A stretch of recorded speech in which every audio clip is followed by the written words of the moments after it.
welcome to Trading with Sergio. I'm glad I'm not wearing the red hat today. What's going on? Oil prices are pulling back a little bit. There's definitely literally a 95% correlation minute to minute between crude oil and SPX. So that's something to be watched. Market got a little oversold, so we're getting a bounce. I'm not sure if I'm buying 100% of it.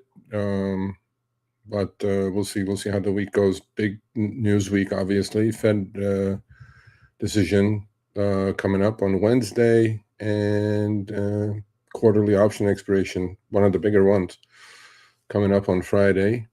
And my positions really haven't changed. I had kind of trimmed anyway, and all I'm doing now is waiting for a couple of positions to just work themselves out.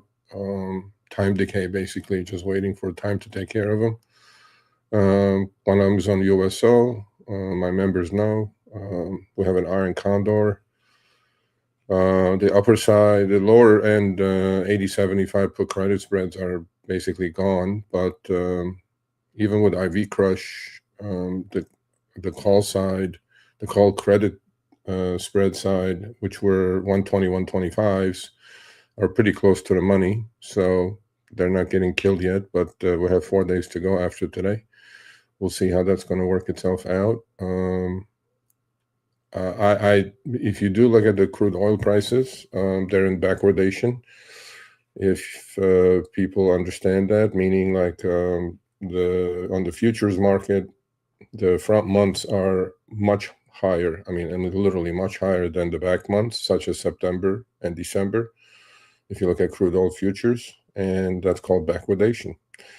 It's either contango or backwardation. Contango is front months are higher than the back months, and backwardation is back end is lower than the front. So if you look at the spot crude, it's about $100 a barrel. If you look at a September crude, it's about 85. So there's about a 15%. So market is expecting that by September crude is going to be 55, basically. So, but there's definitely a very, very tight correlation. Literally, like I'm watching, the 2-minute chart, let's say, on crude and SPX. It's literally tick for tick. There must be an algo that they're running. When crude is selling off, they're buying SPX. When crude is rallying, they're selling SPX.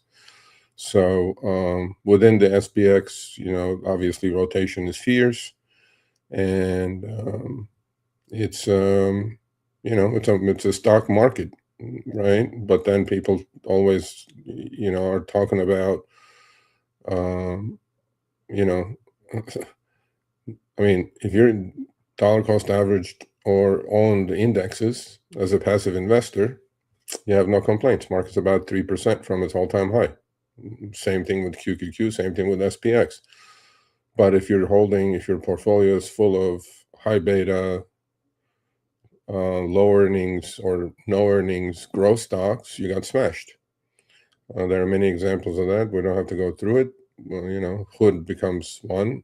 I'm kind of surprised about Hood's weakness, actually, Robinhood. It seemed like it had become a proxy for Bitcoin. And not sure why. I don't know if it's justified or not. I'm trying to figure it out, actually. I would like to take a position on Hood, but at some point, but it's just going sideways. Although today, up a little bit, couple 3%, but Bitcoin is up quite a bit today. So I'm not sure why Hood is so correlated to crypto, since only 20% of their business, according to the last earnings report, comes from crypto, and that part of the business was weak, obviously. Less trading because of what's going on with crypto, Bitcoin, ETH especially. They're in their own bear markets. We'll go through some charts. We'll just take a look at it. But the fact that it's acting so weak, literally stock is down 50%, right, from its all-time high. And we'll see where things are going to go. Mag 7 is still kind of going sideways on the weekend, and a lot of the Mag 7s are under their 200-day moving averages, which is not a good sign. But We'll see how they're gonna resolve, such as Microsoft, Meta, Amazon. Google is the best looking one out of all of them. It's down about 15% from all-time high, but technically holding it together at the moment. And those are the generals, right? The Mag 7. If the Mag 7 doesn't rally, I don't think the indexes are going anywhere. But underneath the surface, a lot of things are moving, and they're moving very sharply. But one must understand about rotation. Rotation is key. I mean, you have to rotate. You can't be in the same stocks, forever and ride it up and down like a roller coaster. A lot of people, and I see on social media or X, they'll talk about the same stocks, about the same 10 stocks. I'm like, bro, there's 10,000 stocks out there. Just do your research, figure out the rotation, and then just take advantage of it. Because if you're stuck in the same stocks, riding it up and down, you're basically running the football 2 yards at a time in a big cloud of dust, and then what's coming out of it? Nothing. And in the meantime, the world's going by. Your opportunity cost. This is if you're a trader. If you're an investor, if you own Hood and you're going to hold it for the next 10 years, okay, fine. I don't know what's going to happen next hour, let alone next 10 years. But I mean, I look at, technically stock is weak. It was very expensive. Now it's still expensive to its growth rate. But, there's a lot also going on for Hood at the moment. It's pretty volatile stock, obviously. But if you've been holding Hood, you're down 50%. Or if you bought it anywhere near 150, if you bought it last April at 30, okay, you're still nursing a double-ish, a little bit more than a double. But you were at 5x. And a lot of fools. In fact, I got into one with a fool yesterday on X, he's like, oh, look at my calls are printing. I'm like, your calls are printing because your underlying is down 50%. Otherwise, your calls wouldn't be printing. I mean, I'm talking cover calls, right? A lot of people are in the notion that they sell cover calls. It's going to give them some protection. Unless you sell really deep into money calls. Let's say when Hood was 150, if you sold 150 calls and you took in $10, great. Okay, now what? Stock is down $80. Okay, so out of the 80, 10 saved you a little bit. And then what? No, I mean, I just don't understand these people, the way their thought process works. And unfortunately, they have massive amount of following. And then a lot of people follow these fools. And then, I don't know. And, these are all bull market babies, right? They haven't seen the other side of the coin. And internally, rotation-wise, you're seeing the inside, the other side of the coin now. So stocks only don't go up. Stocks go up, stocks go down. If you're a trader, you need to trade. Trading doesn't mean you buy Hood at 100 and whatever, or 100 and sell a call. That's not trading. I don't even know what that is. To me, it's like, if you're going to trade, just trade. Take a directional bet. Short. Why don't you short? I'd short Hood. If you shorted Hood, you're up 50% for the year.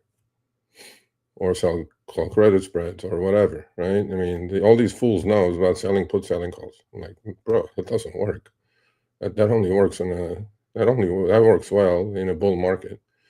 In a bear market, and these stocks are in their own bear market, and market's only down 3% from the high, but individually, a lot of stocks are in a bear market. Okay, how's that going to help you? You just find out rotation. What's going up? Okay.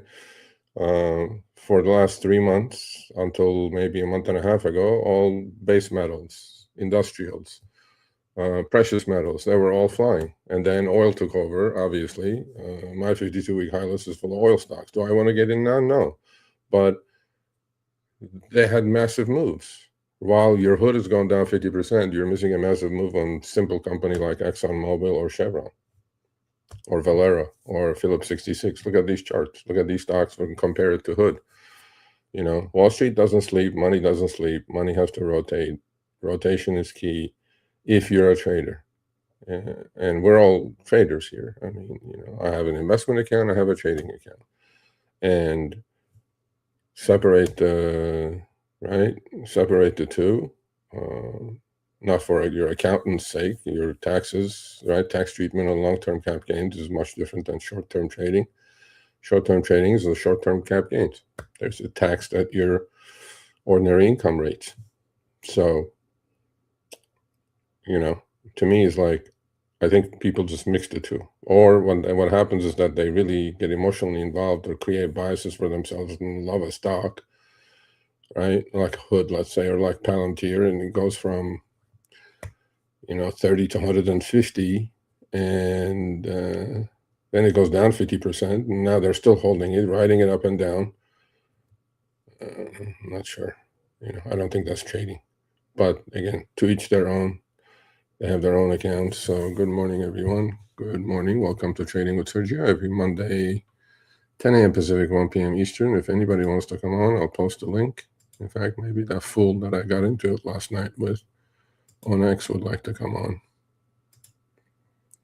Okay, here's the link.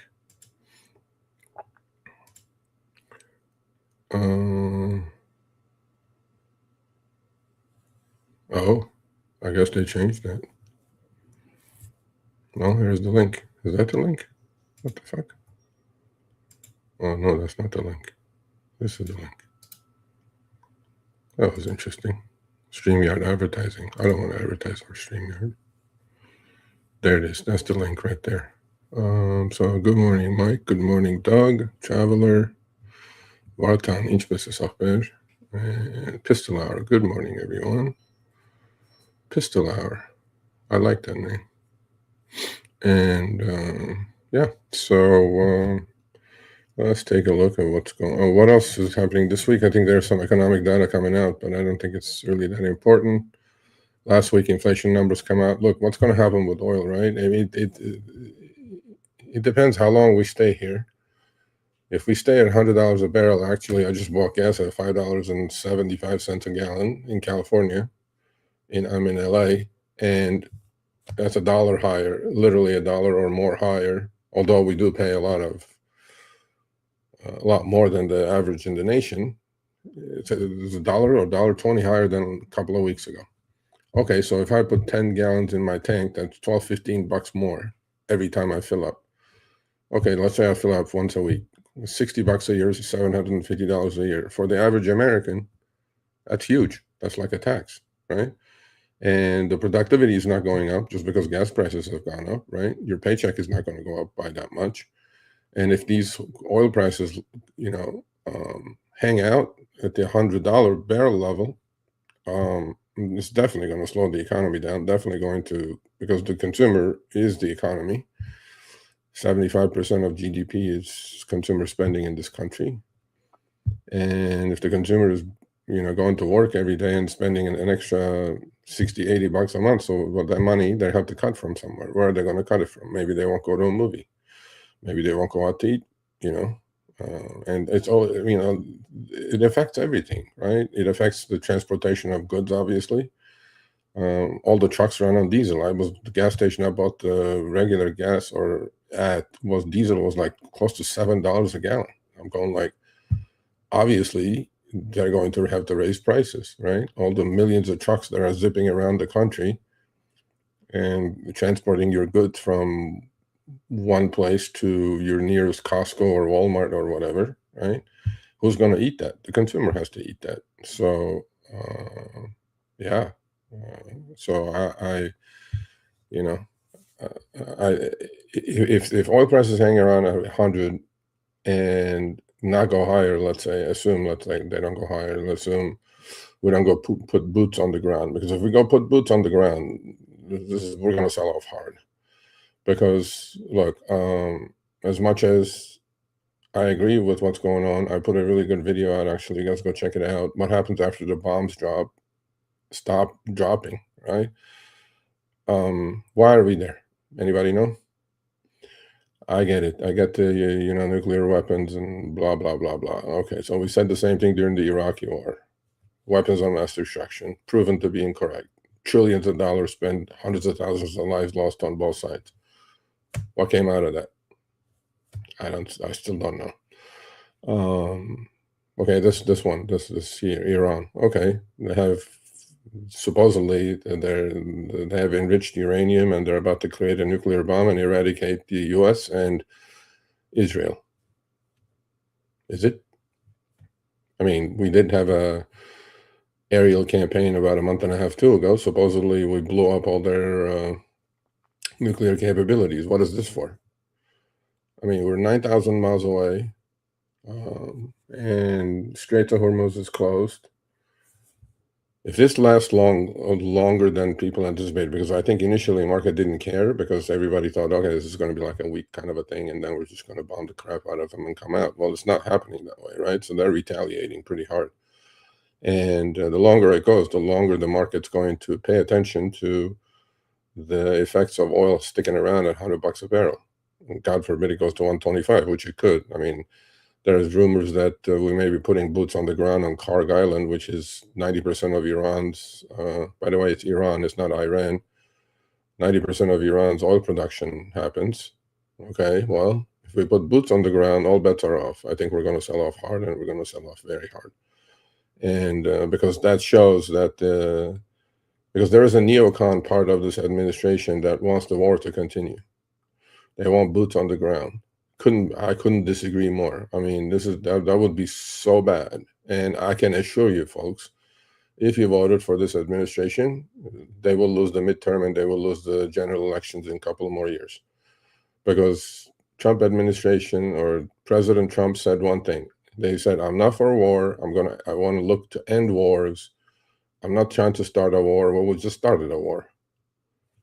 So, I mean, people pay attention to these things. And I do understand the safety and security of the United States is paramount, but then why are we doing this, right? And what's going to come out of it? Are the people of Iran going to be better off? There's 95 million people. Are we going to be better off? Are those people going to be better off? I mean, look, I put the video out, I'll repeat it again. Our history in the Middle East with regime changes is not that successful. Okay, so we got rid of Saddam Hussein. Who's in charge there now? One of the ISIS types. We got rid of Assad in Syria. He's in Russia having martinis with Putin. Are the people of Syria better off? How about Libya? Are the people of Libya better off? Are the people of Iraq better off? Are the people of Afghanistan better off? We went to spend trillions of dollars, thousands of lives lost on the military, and then, come out, left all the weapons there. Well, who's in charge in Afghanistan now? The Taliban again. I mean, long term, these things don't work out, and they haven't worked out. I mean, it started with the Vietnam War.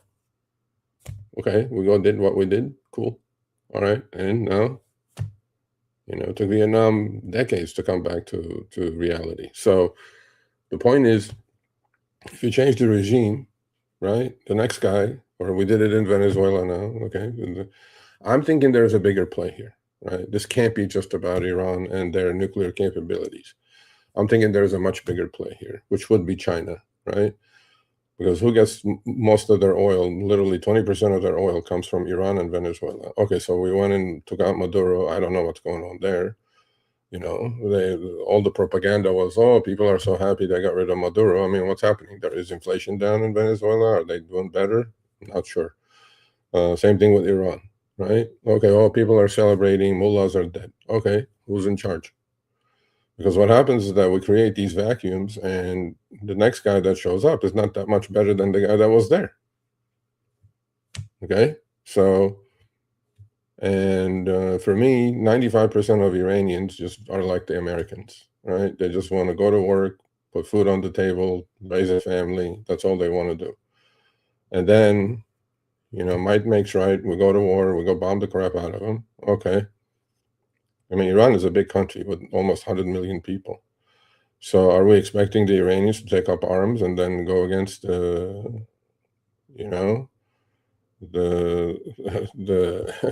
guards, the religious relics, and get rid of all these people? Are we trying to create something like that there? I don't know. But then ultimately, if we put boots on the ground, I think it'll be the biggest mistake of the Trump administration. They have done a couple of mistakes, but this would be the biggest mistake. Because this is not Venezuela. We're not going to go in, just grab a guy and put him in jail in New York overnight. This is Iran. Iran has capabilities. The only good thing at the moment, China is not backing Iran yet, publicly anyway, or Russia is not, but I'm pretty sure they're sending them weapons. And well, also, President Trump has a big meeting coming up with President Xi of China at the end of the month. And is that going to continue? Is that going to happen? Right? I mean, what if China tomorrow retaliates and takes over Taiwan? You know what will happen to the stock market if China did that? You can kiss your money goodbye, right? Specifically with the high-tech names, with the chip names. So I don't know what the bigger play is. Is the bigger play to create a choke point for China? But then, China is converting to solar mostly. You guys should see some of the pictures of their solar farms that they're creating, So there's a meeting of the two superpowers coming up. I think they're the only two superpowers. We're the incumbent. They're the up-and-coming superpower. China is. Okay. Is that what we're doing this for? Is it going to be worth it? I don't know. I don't know what the long play is here. I really don't know. I mean, I'm trying to read the tea leaves, but oil sticking around at $100 a barrel, it cannot be good for the U.S. economy. It just cannot be. And depends how long. And tomorrow they go shake hands and kiss and make up, all tanks to $70 a barrel. 70 is still reasonably high, and is the damage done already? I don't know. The market's not caring about it at the moment as much as I thought it would, because if you asked me 2 weeks ago, 3 weeks ago, Serge, we're going to go bomb the crap out of Iran. Oil is going to go to $100 a barrel. What do you think the stock market's going to be? I wouldn't have said 3% down. I would have said solid 10, 15% down. It's not. Okay, so there is resiliency. Market's holding. Market's not reading much into it. But at some point, it will. And when it does, it'll be fierce. And I'm not sure how this is all going to end up, man. I'm not sure. Anyway, let's read some comments.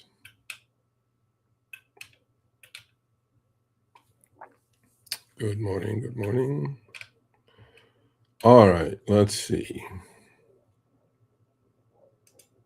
Yeah, I saw that. And Atlassian laid off about 20% or 2,000 people. A week or two ago, Block laid off literally 50% of the workforce. So that's the AI damage that you guys are seeing now. And these are not low-paying jobs, folks. Okay? They're not dig ditchers. Ditch diggers, Jesus. Ditch diggers at Block or Atlassian or Meta. These are high-paying jobs. And AI is still a baby, but as a baby, it's doing some damage. Maybe, 100%. That would be horrible. That would be just the worst thing that we could do.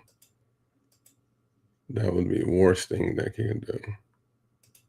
And here's a fool. No, he's ending a war. What war is he ending? You want to grab the link and come on? We can debate this with you, HM Hug. What is he ending? What war is he ending? What war was there that he's ending? That's a fucking fools, man. Get a clue. You get a clue. Do you even know your fucking history? Jesus fucking Christ. Well, depending on what our goal is. What is our goal? What's the goal? Removal of the regime? Okay. How do you know we're doing fine from the air? They're still going on. They're still retaliating. They're still sending rockets all over the place to their neighboring countries. Yeah, we keep bombing. I don't think you can win a war in a country like Iran by just bombing the shit out of them. Oh, we wanted to take half of Vietnam, but couldn't. Yeah, that's true. When people fight for their country, they fight differently. But, U.S. doesn't understand that. I think that's what I'm trying to put the tea leaves together and figure it out. I don't see any other way. And maybe this is a power play before the big meeting. Although now there's rumors that that big meeting with President Xi of China could be canceled because Strait of Hormuz is closed. Oil is not flowing. So, and Iran is bombing some cargo ships. Well, if they get debilitated, that's how they close the Strait of Hormuz, or they're putting mines or whatever. Okay. If oil doesn't come out, who's going to get hurt the most? Because U.S. is not going to get hurt in this, to be perfectly honest, because U.S. Uses 20 million barrels of oil a day. You can go fact check all this, and we do produce 20 million barrels of oil. So we're okay, right? Well, China, no, Venezuela, and now Iran. I can't put the tea leaves together. It sounds like, we're putting a power play on before the big meeting to bring the Chinese to the table to make a deal with the tariffs, because the tariff musical chairs hasn't ended yet. I don't know where that's going to go, right? I mean, the Supreme Court rejected the tariffs, obviously, but then we'll see how that's going to work out. Santos Ramos, 2296 says, now we got Venezuela, but it's not happening at all. We're getting enough oil for gas price. Yeah, well, it's because we don't need it. We don't need oil and gas from Venezuela. We produce enough to cover our own on a day, 20 million barrels a day, and 20 million barrels we produce. There's plenty of oil and gas production in the U.S. It's not that we need Venezuela. Dennis Kraup Nielsen, the only war Trump stops is the war between. See, when you guys do this kind of things, just speak like logically, like understand what's going on, and speak to me with, as opposed to like this divisive, polarized bullshit. I mean, politically, you may not agree with it, but can we talk like some common sense here? Like, learn your history. Why are we doing it? Okay, you don't like Trump, I understand. But there is a play here. We're all traders here. We're trying to understand what the effect of all this is on financial markets. This is not about politics, not on this channel anyway. But once in a while, I would like to have a civilized, reasonable conversation about these things, because that's my opinion, what's going on. If your opinion is that his diaper is dirty, that's not an opinion. I don't even know what that is. I mean, you can say that and get some, vent out. I get it. Elections are coming up midterm. Don't vote for him. Go vote for the Democrats. And then have a socialist like Mamdani in New York. Maybe you like that. I don't know. But all I'm saying to you guys is that when you do put let's think a little deeper. Let's think like adults here. You know what I'm saying? Let's think like adults here.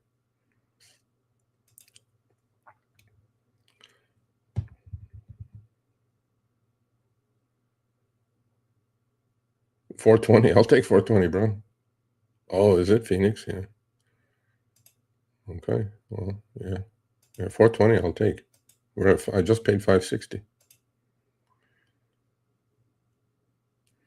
Doing fine uniting Iranians against the West. Well, Iranians are against the Western world as they are. I don't think you need to unite them. And I don't believe that either, by the way. I mean, again, I'm from that part of the world. So you have to understand the history of Iran. You have to understand the history of the Shah, right? You have to understand what happened during President Carter's time when they took over, the mullahs took over the U.S. Embassy and took hostages. You have to know, hopefully you know, that we tried to go and rescue the hostages and it failed miserably. All our helicopters crashed.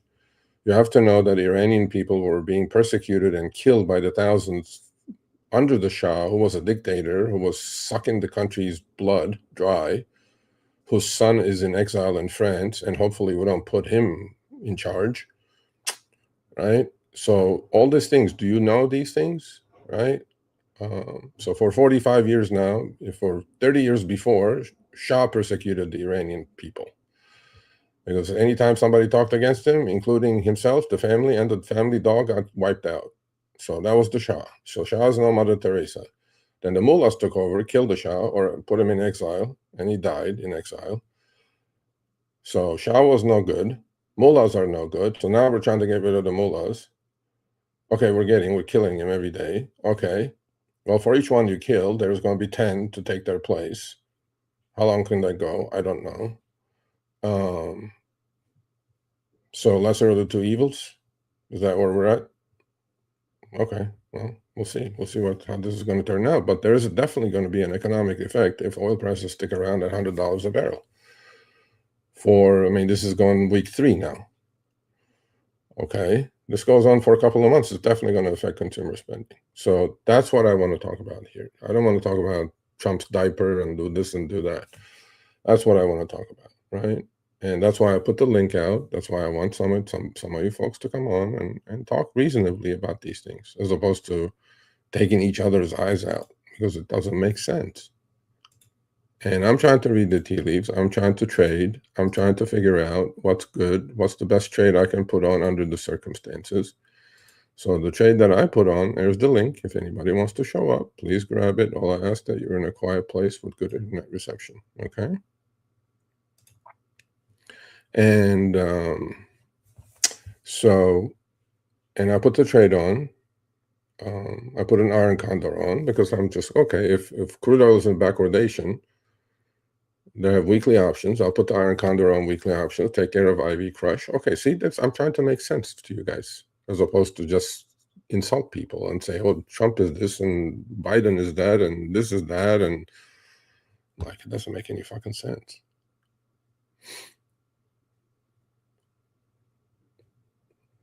You all know? What do you know?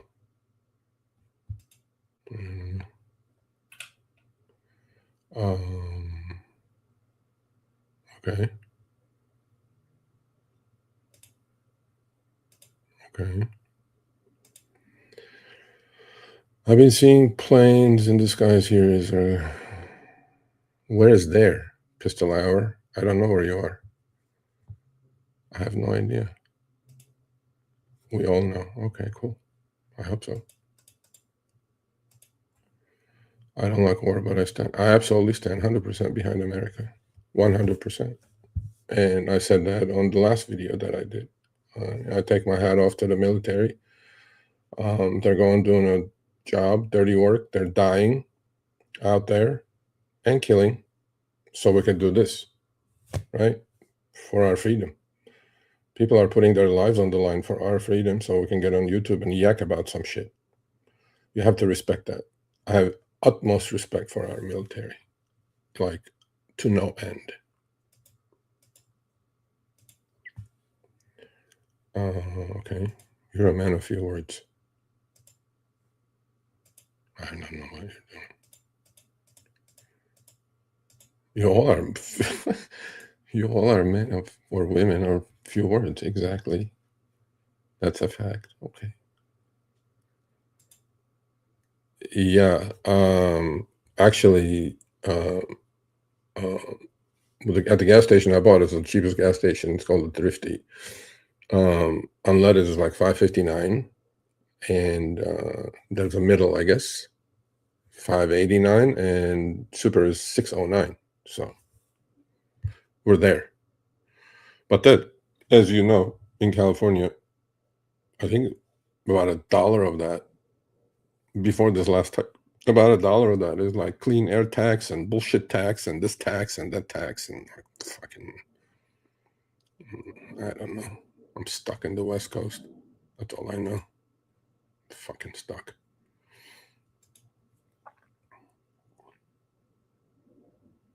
That's true.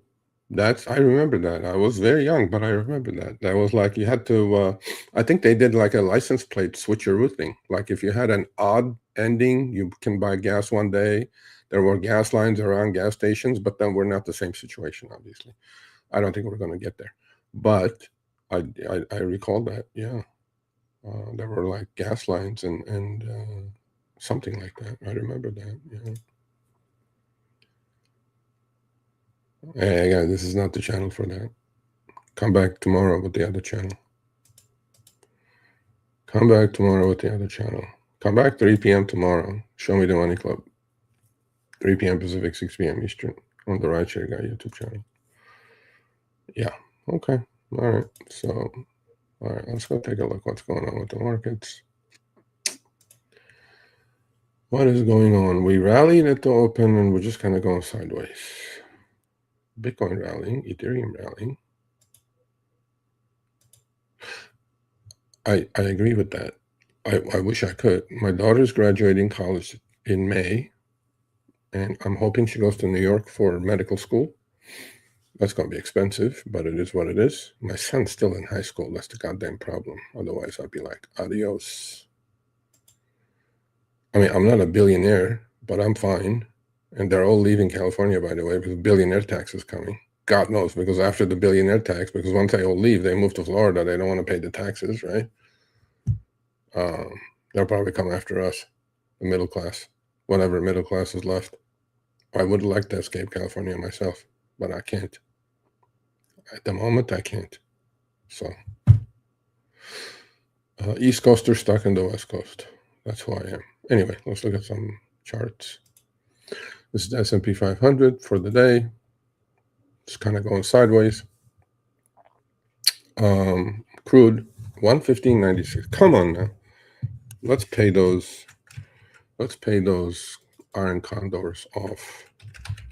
I have a decent position. I still think it's a good position. So, the 3 P's, folks: patience, position size, and planning, and then we'll be all right. We took in a bunch of premium, sold the iron condor. Now we wait. That's why you do iron condors. Let data decay take care of you. I mean, could it go wrong? Of course it could. But, at least it's a defined risk downside trade, right? Let's go look at the big charts. Put your questions up, please. And if you guys want to come on, the link is up there. Grab it. So this is USO, which is crude. And here's my iron condor. You guys can see by these lines, right? So we're very close to the up. Call credit spread. The put credit spread is dead. I was down here. When I put the position on, we were right about them in the middle, about 106. And then we rallied, So what's the remedy for this, right? So I took in, I think, like $1.30, $1.40. Well, my max loss is 5, so I know I cannot lose more than 5. Well, 5 minus 140 is 360. So if by Friday, USO, I don't think it's going to be down here. If it's above 125, which is above my short strike, I may think of rolling. I may think of taking the L. Preferably, it's somewhere around here or lower, so both sides expire worthless, right? And then for next week, I'll go put on a much higher iron condor, maybe like 95, 90, and 145, 150, going out another week, because implied volatility on this thing is through the roof. I want to take advantage of that. That's the best trade I see. Since oil is rallying, a lot of stocks got smashed, such as UPS. I do like UPS down here, actually. That thing sold off from 122 to 98. I long UPS still in my long-term port at 96. I was at 122. Now we're at 98 because of this oil thing. But then, we're going to hold. I'm long Kava. That's doing great today, up to 87. I'm long at 58, 59 range. I'm long Netflix at 83 range. We're doing fine there. I'm long Google. I bought it in April. So I have May 350 calls expiring. I've sold them at $26. They're down to like 4. I'm just going to keep it. Cost on Google is 152. And I do like Google here, though. I think it's just going sideways before it explodes another 100 points. So that's my favorite Mag 7. So yeah, that's my long, and I'm long Lulu. I'm long Lulu at 182. We're 161, so I'm down about 10% on that. Well, earnings are coming out on that. We'll see where that goes. So those are the 5 stocks I'm long. I wanted to go long NVO, Novo Nordisk. I still may at some point. But oil is definitely affecting things, right? But then if you pay attention to rotation, what's doing well? Aluminum is doing well, like AA, 52-week high. Why don't you guys trade these stocks as opposed to trade Hood? And here's Hood, right? Can't get out of its own way. Can't push itself out of a paper bag. Here's SoFi. Everybody loves SoFi. I don't know why. It's just a fucking bank. My stock is even down today, 17.50. I think it's on its way to 15. Just go buy JP Morgan. I'd rather do that than go buy SoFi. I'm not sure. But again, to each their own. Again, none of this is trading, financial, or investment advice. What I do is very risky. Do your own due diligence. This is IBIT. Are we doing the same thing we did last time? As you guys see here, last time we just kind of went sideways to a little higher, back into resistance, and then rolled over and died. So Are we doing the same thing? Or is this the bottom for Bitcoin? Was that the bottom at 60,000 for Bitcoin? We're going to find out. I don't know. And was that the bottom on Ethereum at 1800? That's Ethereum to ETF, iShares ETF. Is it? I don't know. It looks like the same thing that it did last time. Go walking into resistance and then roll over and play dead. But, I mean, it's constructive. Don't get me wrong. I'll take it because I have a bunch of BMNU shares that are going to get called away, hopefully, after like 4 months. It started back here with covered strangle and then selling calls, selling puts month after month after month. I think my cost basis is reasonable. Silver and gold are just kind of going trading range-ish, kind of a thing going on there. They're not going down. That's one. I think the next leg up is probably in another month away on gold and silver.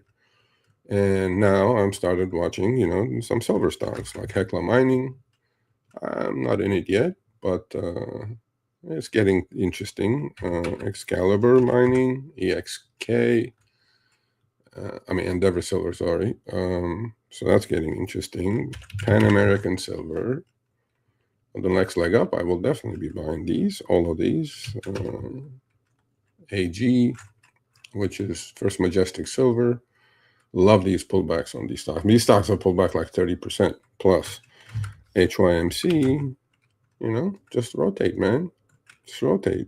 Don't be stuck in the same goddamn stocks, okay? And base metals, Freeport copper stocks are doing reasonably well. AA looks good. Century Aluminum looks good. Steel stocks look good. Industry, some of the industries looked good until this oil thing happened. And we'll see. We'll see what's going to happen with those. I was thinking of actually selling some put credit spreads on Lear and AGCO. Yeah, Lear I like right at 200 EMA. If you're going to do it, this is the place to do it. Maybe do a April 115, 110 put credit spread there. AGCO, which is farm equipment maker. Great earnings. Nice pullback though, 144 down to 120. And DEE, which is Deere, again, bigger company, pulling back to 50 MA from 674 down to 575. See, just wait for your turn, and when the opportunity presents itself, put your trade on, as opposed to riding the same goddamn stock up and down, right? We're trading. We're not doing anything else. Take some directional bets, folks. A lot of people are afraid of taking directional bets. I'm not. So, Tesla is hanging right at 200 EMA. I mean, we're going to have a move here. Kind of looking reasonably neutral to bullish, I guess. Apple back at the 200 EMA. A lot of stocks, a lot of Max 7. The generals have been shot. Microsoft was shot to pieces. Way under its 200 EMA. I mean, if you look at Microsoft, 555 down to 400, that's a pretty decent pullback, right? NVIDIA still sideways for the last 7-8 months. Just sideways. So if these stocks is NVIDIA, Apple, Google, Amazon, Microsoft, Meta don't go anywhere, which they don't look like they're going anywhere soon, Triple Q is not going anywhere. SPX is not going anywhere. Look at Triple Q. Just dead man's EKG. Same thing with SPX. That would pull back a couple of percentage points. But, you know, we're nearing some interesting levels here at 6,600 on SPX, which is the 200 EMA. So we don't hold there. We may get a little whoosh going here. But it's all depending on USO, man. I mean, if you look at USO's intraday and SPX's intraday, for each rally, SPX sells off. For each pullback on USO, SPX rallies. So there's definitely very, very tight correlation between USO and SPX. This is TLT, which is the inverse. Interest rates have shot up by 40, 50 basis points because of oil. So if oil goes higher, what could happen? Inflation could come back. Not that inflation went anywhere, but if you listen to the government, inflation is fine, which is bullshit. It's not fine. But if oil sticks around at 100-ish, Inflation is going to come back because everything's price is going to go up. And the consumer may just slow down spending, discretionary spending on stuff that they usually spend on. Maybe they won't go out to eat. Maybe they want, maybe, what the fuck is this? Maybe they want, right, taking an extra vacation. I don't know. We'll see. We'll have to find out. What else is going on? I have my 52-week high list waiting on some pullbacks. Lear is one. Bungie is another one. I like these stocks, especially making 52-week highs. Brunswick, it got hurt, obviously, with high oil prices, kind of into support now. Yeah, I mean, just rotate, man. But then if you look at Exxon, there you go.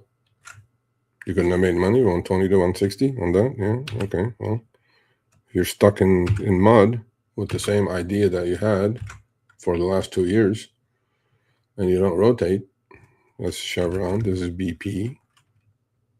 Look at these beautiful uptrends. Let's trade these. Why do we have to trade garbage? I'm not saying Hood is garbage, but it's just dead. It's like dead money. Why would I trade Hood?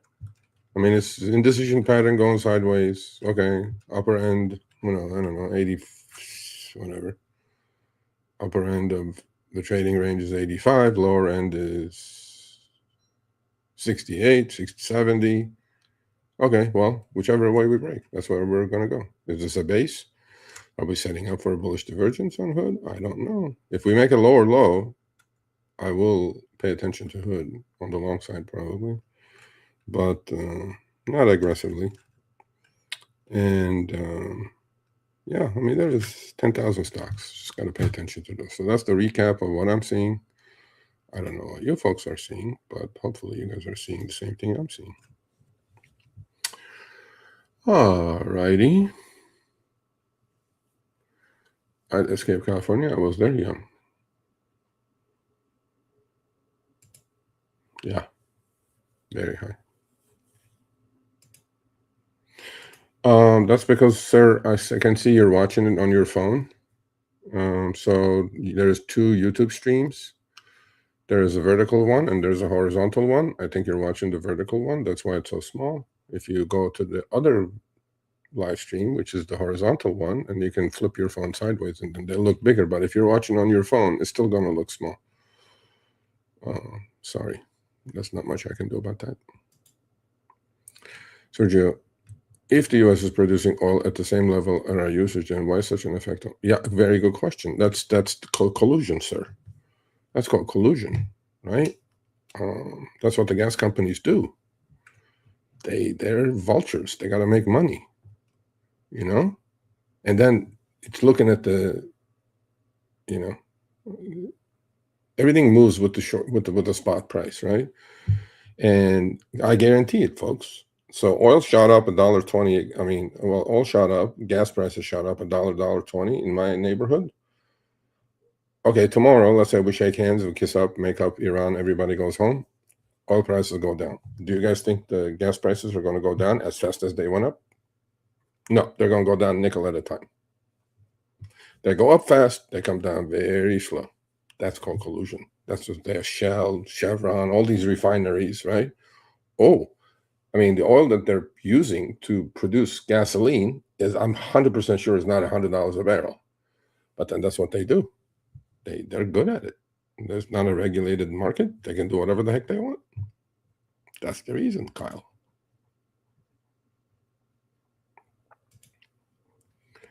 Totally understand this. Yes, sorry. I can't help that. No, on my desktop. Well, you're on the wrong stream. Like, I can see myself on 2 screens when I'm doing the stream now. One is a big horizontal one, and one is the small one. So get out of that one, go to the other one, click on the other live stream link, and then you'll see the bigger screen. Yeah, I don't know why YouTube did that, but I don't know. U.S. produces mostly dry crude, but we import heavy crude. Okay, cool. I agree with you, Doug.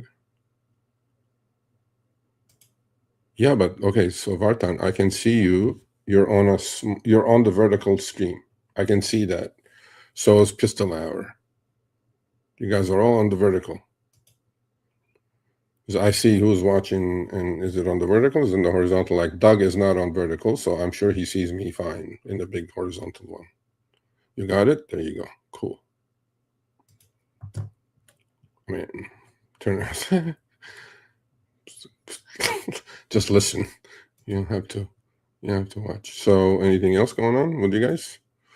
Any good trades? You guys have any ideas? Any ideas? No?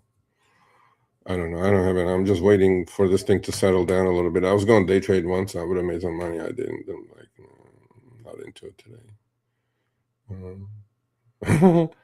You're horizontal. Okay, cool. I'm vertical at the moment, but I could be horizontal after the show. Take a nap. Not much is going on, man. All right, so let's take a look at the quick correlation actually between oil and. So I watch intraday charts as well. Once in a while, I do dabble into day trading. I actually opened the day trading account. So this is SPX, 2 minute, 1 day. Okay, this is the open. This is what's been going on. So after the open, we had a couple of little gyrations. And why? Okay, so this is, okay, pay attention, folks. This is SPX. This is USO, 2 minute, same thing. So USO is the crude ETF, right? Okay, so when we did rally here, right? Solid handles, by the way. Okay. Well, if I wasn't dyslexic and didn't type incorrectly,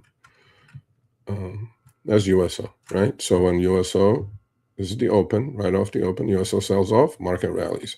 USO rallies, okay, so from the time, well, I'll give you guys the time codes too, so you guys understand how correlated all this shit is. So this is 7:10 a.m., 7:10 a.m. to 7:42 a.m. In those half hour, USO rallied from 114 to 117. Okay, so let's see what SPX did. So 7:10 to 7:34. Okay. You guys see the correlation right there?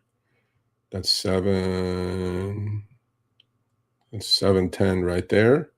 And then we sold off from 67.20 to 66.90. That's 30 handles. Okay, so it's so correlated. It's uncanny how correlated this shit is at the moment. So if you're going to day trade or something, you better have two charts open, one USO, one SPX, and then you can trade if you like.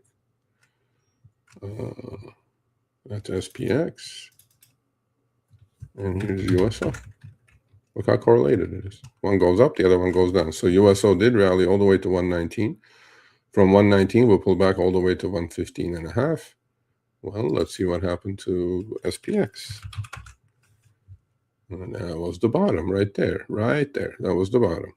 Right? Although the rally in SPX was not really as much as you would have thought with the sell-off in USO. And we're still kind of going sideways, hanging in the VWAP level. So there's still, let's see, oh, it's 11 o'clock. There's still maybe a trade. I don't know. Where are we at? 66.85. I mean, 66.95, 6700s are probably the trade if you're going to trade right at the money.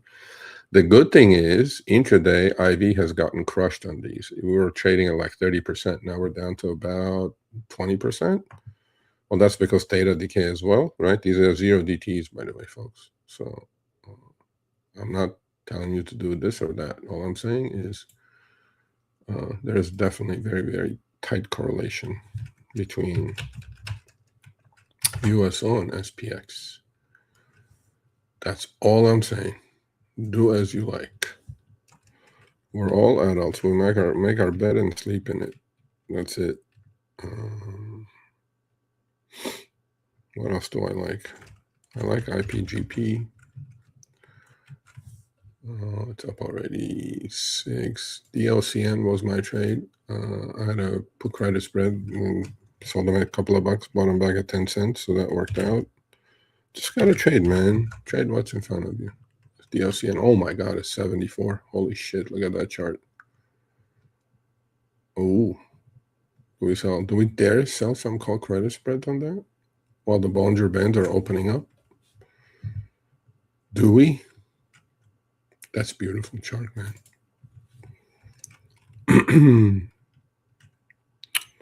Dewey there. Go sell some weekly, put call credit spreads in that. Let's see where they are.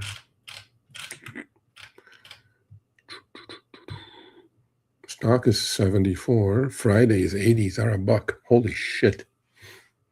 80, 85s. Sell the 80s. Buy the 85s. 60-cent credit. Max loss 5. Is it worth it? No.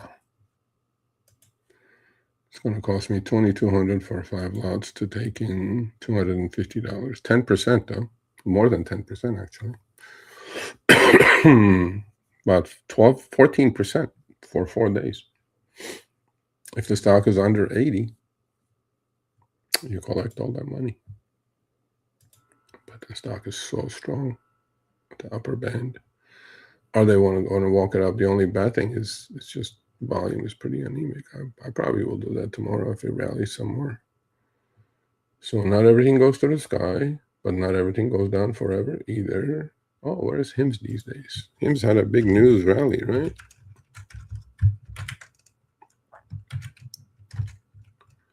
It's hanging in there after that. Okay. PayPal, nowhere. Although it's kind of going sideways. It looks like it found some footing at 40. What else? I like MVTS. Oh, actually, 1059 night open at 11 and change. Okay. NBIS is having a masterful day today. Another gap up. The other one's not so much. NBIS, IREN, CIFR, although IREN is kind of hugged at 200. That may be ready for a move here, especially if MACD goes above 0. CIFR, these are all data center builders. I like Cypher's chart too. It's pretty good. Just got to be patient though.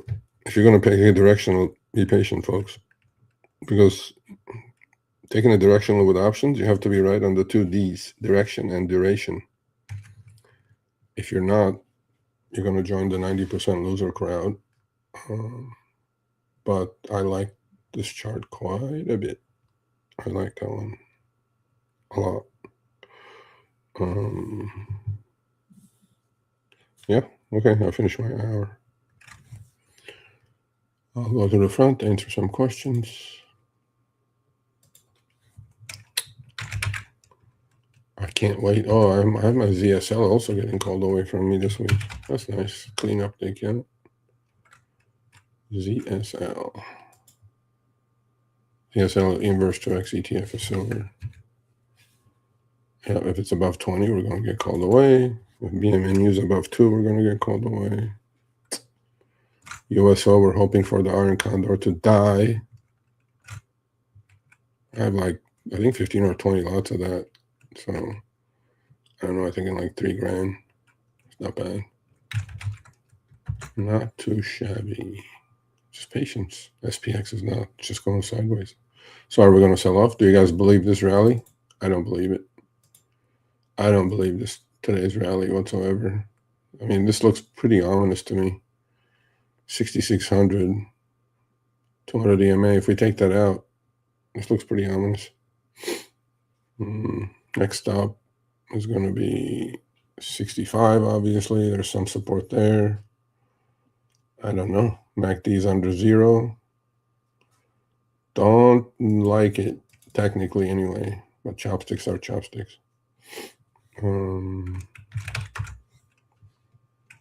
SPX intraday. Yeah, we're just going sideways. Now we're gonna go back to 67.20 at the end of the day. Is that what's gonna happen? These are 0 DTEs, 6,700. They're $6. Yeah, well, they should be. The right thing is sell premium after the morning move. You know, maybe leg into an iron condor or something. I didn't do it. I was just doing other things. But we'll see. We may take a directional after all at some point. 11 o'clock, 12 on, 2 hours to go. It all depends on oil. Oil rallies. I am dying to buy some Google options. I shouldn't be dying about anything. It's up to, I want to look at like the May 350s.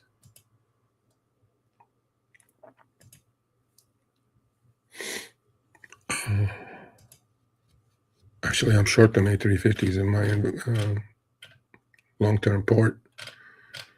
Sold them at 26 2.5 months ago. They're down to 4. They expire worthless, lower my cost basis some more. See, in the long-term account, maybe you could do some cover calls or things like that after the stock goes up 100%. But these fools, they buy the stock at 70, sell at 70, call a stock like hood, goes to 150. They keep rolling up, lose money. Then they go sell long-term. Every time they roll up, they have to go out and up in order to do it with credits, and the stock tanks 50%. Now they're holding the bag. I'm like, I don't understand this philosophy whatsoever. So Google 350s, they're down to 350. Wow, maybe I should start buying some. Yeah, I'll just wait until the market settles down. How much are the Junes? I bet you they're like $8.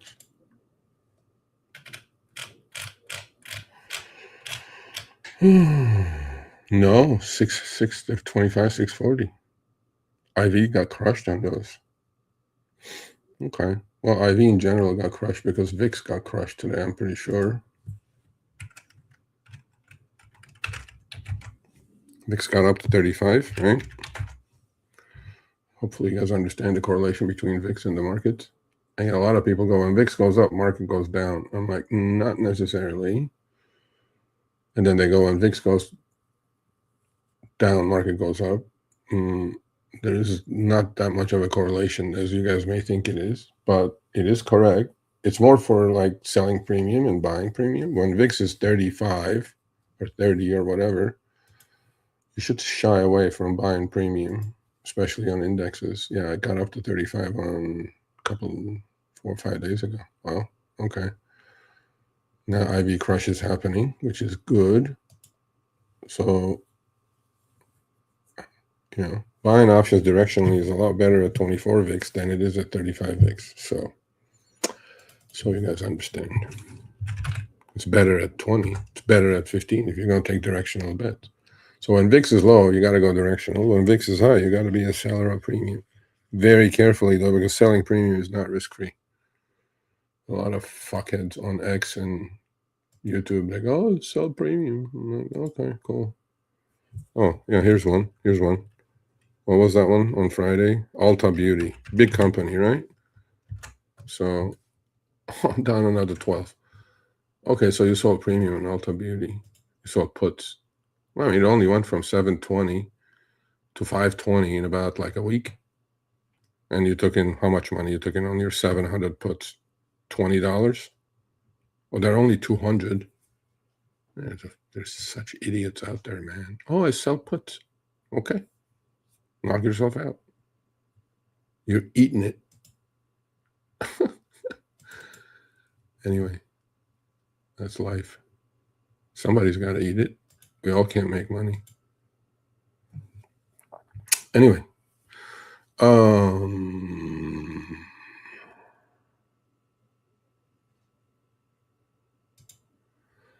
Yeah, you're talking about Jay. He's going to be my guest tomorrow on the other channel.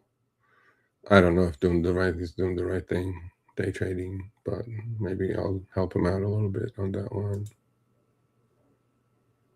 Lemonade was a good trade at 50, Doug. Yeah. Good. Perfect. That's my member right there.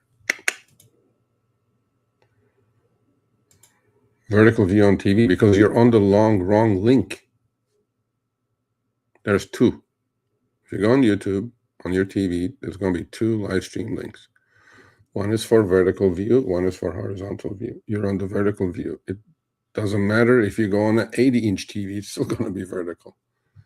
Because on the side, I see that you're on the vertical live stream, not on the horizontal one. Okay? So, misunderstanding. I cannot change you. You have to change yourself. All right. I think we did enough damage. We we'll see. We cannot solve the world's problems. What we can do is we can understand the problems and then maybe put on a trade that's beneficial to our pocketbook. So with that said, may all your longs skyrocket and may all your shorts tank. There is a way to short things, folks. Stocks go up and down, not only up. Okay?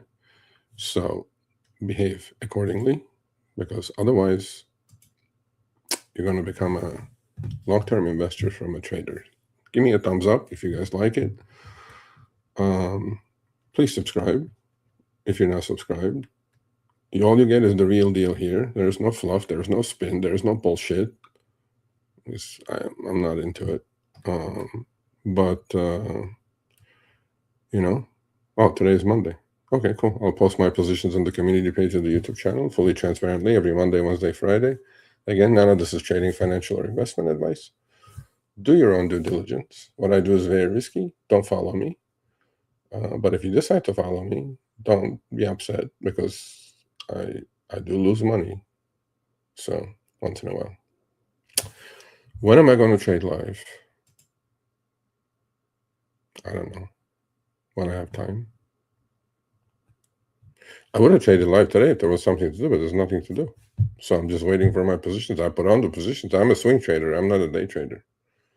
So when you put on a position, you just have 3 P's take care of it, right? Patience. You got to be patient. You just got to let the thing work for you. Because otherwise, like I don't have the time to be glued to the screen to day trade. I will do it again, probably, maybe. I don't know. I'm actually thinking of starting a Discord channel, so I may do it there. I don't know.